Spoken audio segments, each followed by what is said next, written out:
fluctuation in the ringgit affects the impact on Malaysia's trade, inflation and economic stability. Actually, we saw a trend decline in the ringgit against the dollar, but these are things that happen not because we are suddenly facing a crash in trade surplus, for example. But in the case of the US dollar, the trend that you are mentioning is something that happened last week when the Fed chair, Jerome Powell, started to raise interest rates. Hold on to your seats as we explore how Malaysia can maneuver opportunities and challenges that lie ahead on Decimal Point.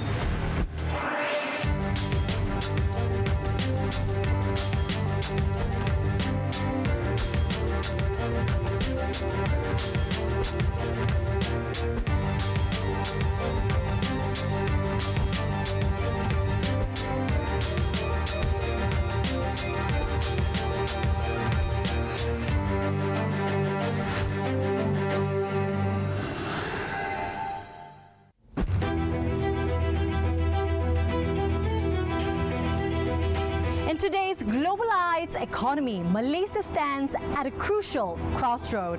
With external factors such as fluctuating commodity prices, changing trade policies, and global economic shifts, Malaysia must carefully navigate these waters to maintain economic stability and growth. On Decimal Point, we uncover the delicate dance between the ringgit, inflation, and interest rate in Malaysia's rapidly evolving economy.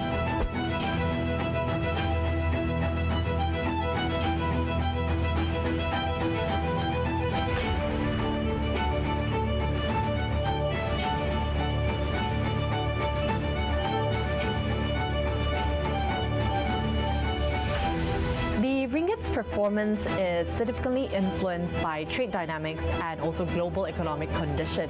So can Professor elaborate more on the impacts for us? I think people tend to generalize from little information because the currency performance against other currencies depend not just on current account balance. Current account where you do trade, merchandise trade, then if you have surplus, then if that's all you're looking at, you expect the ringgit to rise against the foreign currencies. But you also have a capital account. Capital account deals with foreign direct investment inflows, outflows, as well as debt. For a while, we had significant amount of debt when Tun Mahathir started the North-South Highway, Penang Bridge, and so on. We borrowed a lot from Japan. There was this Plaza Accord in 1985, which was at the Plaza Hotel, where the U.S. forced the floating of the yen, won, New Taiwan dollar, Hong Kong dollar, and Singapore dollar. Those currencies rose to the point where our debt suddenly expanded, rose simply because of exchange rates affecting it. Now those things need to be taken account too. So, but then in the case of Malaysia, we ended up reducing reliance on foreign debt. So much so that 1 MDB didn't really cause a ripple in the economy. It didn't, but it did say in the years 1997 to 98, simply because there was speculation. And because the regional currencies were connected with a band, what it meant is that the crash of the Thai baht had a domino effect on the other currencies. So we had a serious problem then. Until 98, we suddenly saw balance of payments in the red. Actually, from 1989, we've been in the red. Until 98, the ringgit went up because there are lots of foreign direct investment coming in, because of the Plaza Accord effect, as well as the withdrawal of the GSP from the newly industrialized countries. So we had Japanese investment, we had Korean investment, Taiwanese investment, Hong Kong, Singapore, a lot of them, not just in Malaysia, the whole of Southeast Asia. So what I'm telling you is, the way currencies fluctuate, it's affected by current account, which deals with goods and services. Also the capital account, which deals with movement of currencies. Sometimes it's affected by speculation, sentiments and so on. People have this herd behavior and they end up following what others do. Sometimes it's affected by the debt situation we have, which is also the case why Sri Lanka crashed. Huge amounts of foreign debt, and therefore the incapacity of the government to service that debt. Suddenly the Sri Lankan rupee crashed.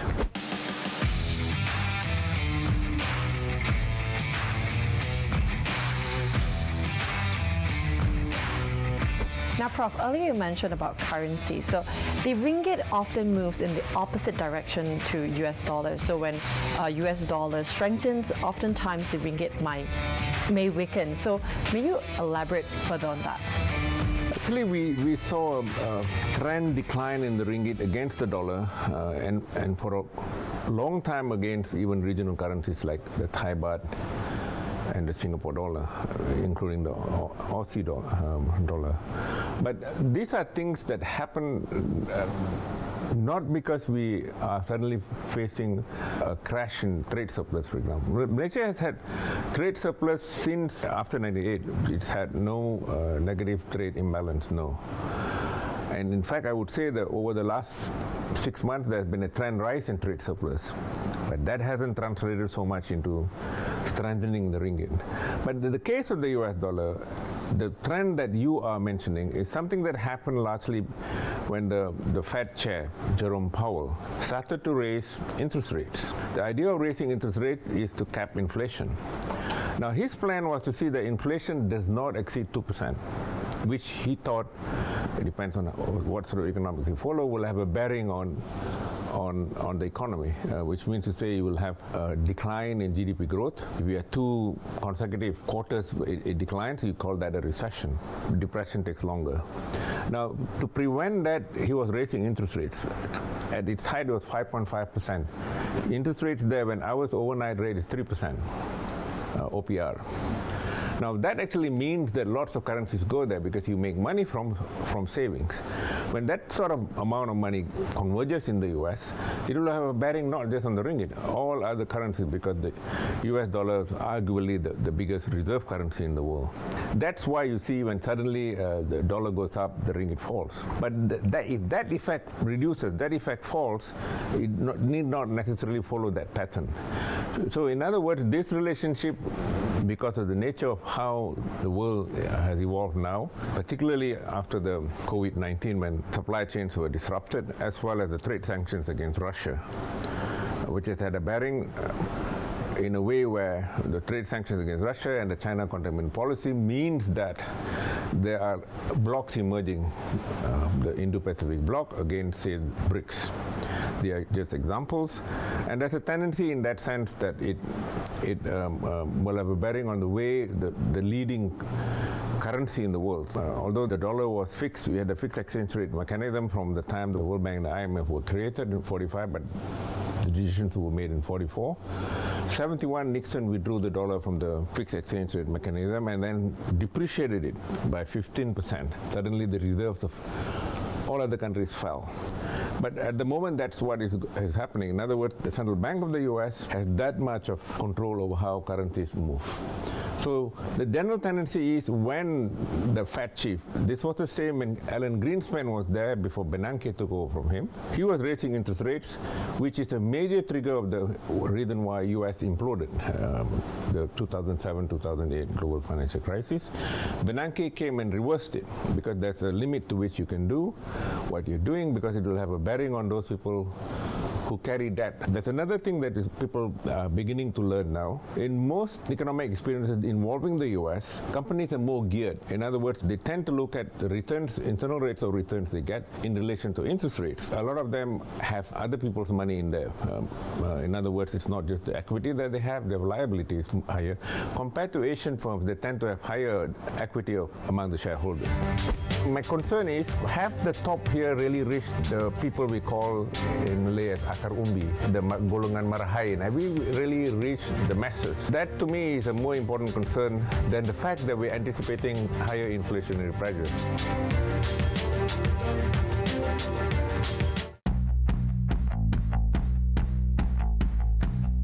Overall, the ringgit's value is intertwined with Malaysia's trade relationships and broader economic condition. A slowdown in US or China, for example, can affect the ringgit. Why?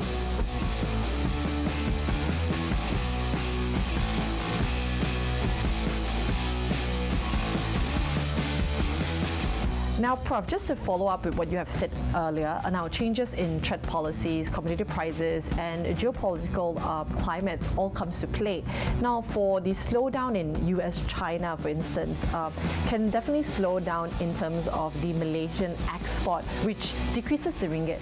Now, what kind of soft landing can we actually explore to actually overcome this problem? This is a peculiar situation simply because I must say that in my understanding that the central bank, Bank Negara Malaysia, has done well. Between July last year and until recently, they did not intervene in the interest rates. It remained at 3%, despite severe declines in the value of the ringgit against the dollar. Now, I think what they did is the right thing to do, because you don't have a situation of plan B, meaning you intervene, you actually distort in different ways competitiveness. But the case with China against the US, you have to understand that unlike, say, the 70s, 80s, and 90s, China is Malaysia's leading trading partner now. There was a time when we felt over-reliance on the US meant the 2008, 2009, because it started there earlier, the contagion came to us 1 year later. We had a severe crash in exports. There was a time Bank Negara Malaysia, the governor, Zeti herself, mentioning that we need to substitute that with expanding domestic consumption, because export crashed in that sense. In fact, they lowered interest rates, which led to household debt really exploding. It is, I was calling it a knee-jerk reaction. We didn't look at so many other things. But coming back to this, China is still the leading trading partner of Malaysia, even though the China containment policy means, which includes exports from, after the Science and Chips Act of the US under Biden, the EU Chips Act 22 as well, they started raising taxes, tariffs on imports from China.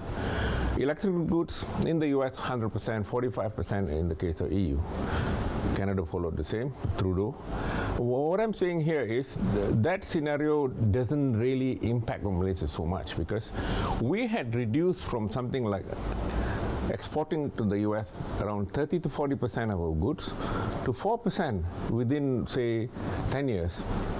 At the moment, the US has re-emerged as the second biggest trading partner, only because a lot of them are circumventing tariffs by way of relocating Vietnam, Thailand, and Malaysia. So we are basically enjoying that effect, meaning an impact of constraints imposed on China means these guys are now relocating here, solar panels, for example, automated machines, chips, and so on. They're going from here to the US. But still, US is now only the second trading partner. China remains the number one trading partner. You also have to understand that you're looking at a tiny market against a huge market, the US. The US, despite whatever that happens, imports plus exports, these are in gross figures, as a share of GDP, which is in value added, only comes to about 20%, slightly more sometimes, slightly less. And the US has faced, in trend terms, a deficit, and yet they have control simply. And this is part of the reason, not the main reason, why the euro was created, because the US enjoys that advantage simply because it can print more money the way the fiscal stimulus Obama launched in order to pay for the debt they were facing, the crisis they were facing. In fact, at that time, the printing of the money, because we have a lot more money compared to goods and services, the dollar came down to 3 point something ringgit. It came down. Now it's gone up. Now that is a very special effect. You're comparing, there's a huge asymmetry between Malaysia and the US. Whatever that happens in the US will have an impact here. Whatever happens here will have virtually no impact in the US.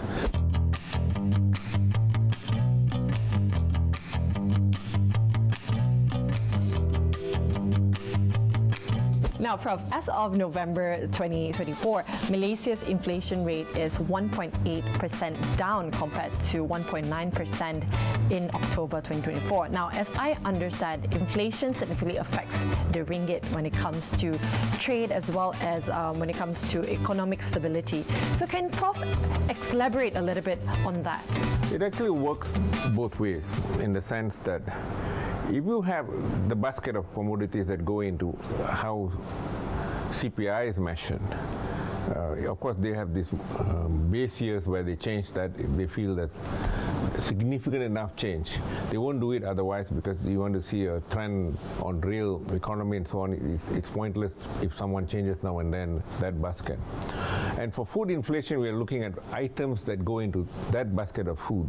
Now, when I say it works both ways, when you have a situation where the essentials that are consumed by the people, a whole lot of it increasingly comes from abroad, it will have an impact on inflation because the prices of those imports go up. It can also have that situation when you have exchange rates fluctuating in such a way the ringgit is going down against currencies from where those food items are imported from. It will have a bearing because it will be shown, translated into prices that Malaysians face.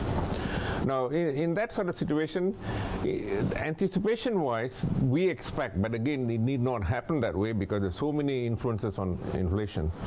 It can be just imports, what happens in other countries where, for example, chili from Thailand, and a whole lot of other things from other countries that we have. We are highly reliant on, especially beef and mutton.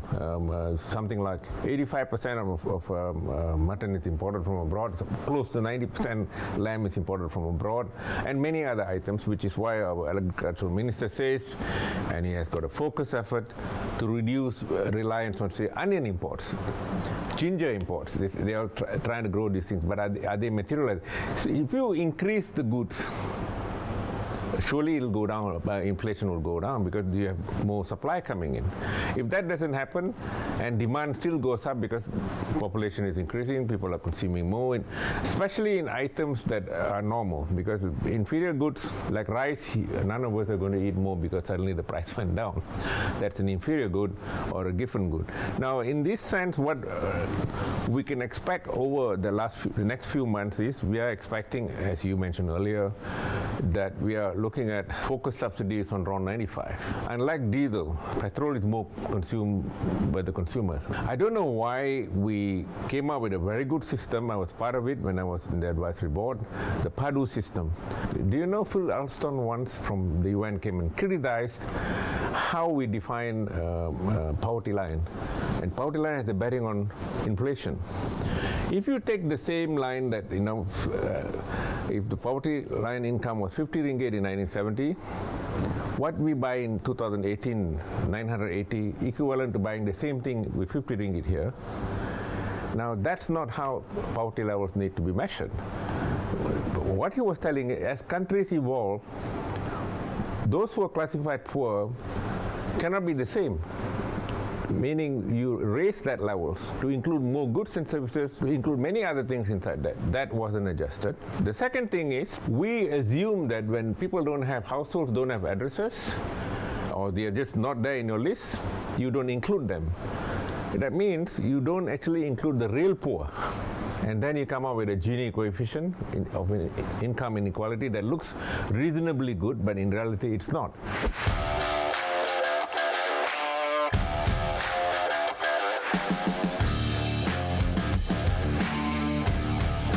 Now, we are anticipating that focused subsidy means that the prices in the market will be higher.